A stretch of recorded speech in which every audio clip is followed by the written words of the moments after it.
Tell us how you got in the cement industry. Thank you.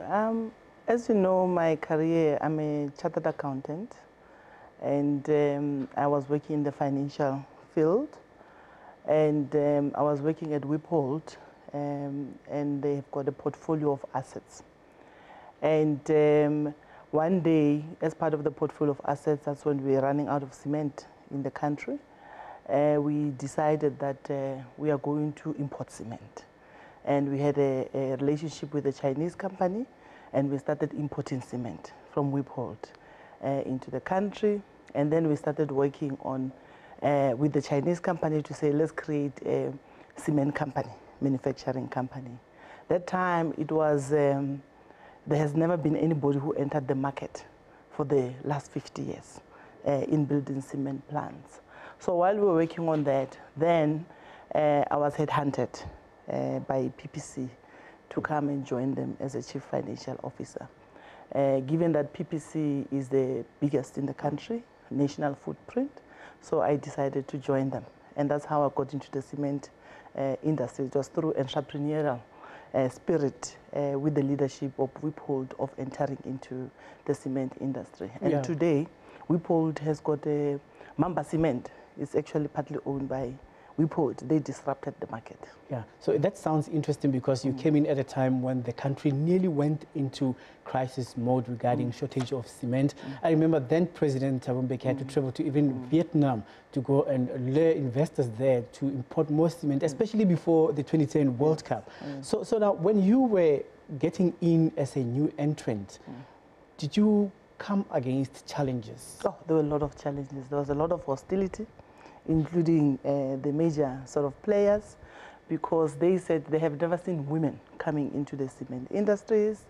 They were even making some statement to say, we wonder if there's a cement diamond ring that we could actually wear in that aspect. But we were resilient because we wanted to change the game.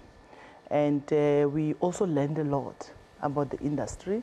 We even went to as far as Qatar to go and present at cement conferences, talking with confidence as if we know how to actually manufacture the cement. But because we had partners, which were the Chinese at the time, they were very big in the cement industry. They were actually backing us in that aspect. One would imagine the sentiment towards you as a woman, but then the industry also being white dominated. How did you overcome them? Because I would imagine that the hostility that you have just referred to would be based on the networks, the monopoly, and also the barriers to entry. I think when you have your technical partners backing you up, now I'm talking in my days as Wiphold, you have the Chinese, which were producing more than 100 million tons, and they were also building cement plants. They were the ones who actually gave us that much of a confidence, so that when you talk about the industry, you talk with confidence, even though you are not part of it. And the other thing was that because in South Africa, there hasn't been any new player that entered the market for the last 50 years. People could not believe it. At some stage, there was a little bit of sabotage. People will come and order cement and say, we take the whole vessel, and then they don't come up with money, so that because they prevent you from selling the cement to the others.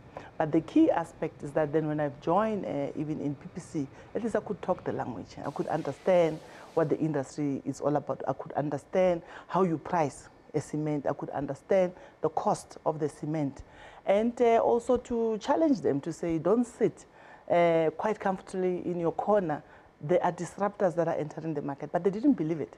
They didn't believe that they will actually put a plant. They think it was people were talking around it until Sepaku came in before Mamba Cement, and then Mamba Cement came in after. But Mamba Cement is the one which was the first to announce, because at that time, I remember going to Durban to go and receive the shipment.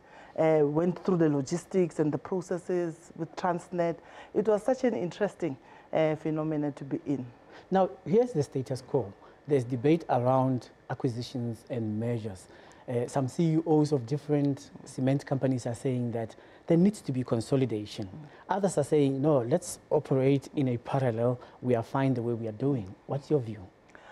In South Africa, we have the consumption of close to 15 million tons and the production of 18 to 20 million tons, if you count everything that is actually the plants that are there, even though some of them are not producing.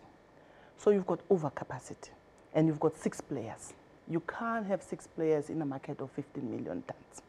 So at that time when the economy was growing, it made sense because the current producers, like including ourselves at PPC, were earning returns which were above 20%, and they were just declaring dividends to shareholders. It was just a cash cow.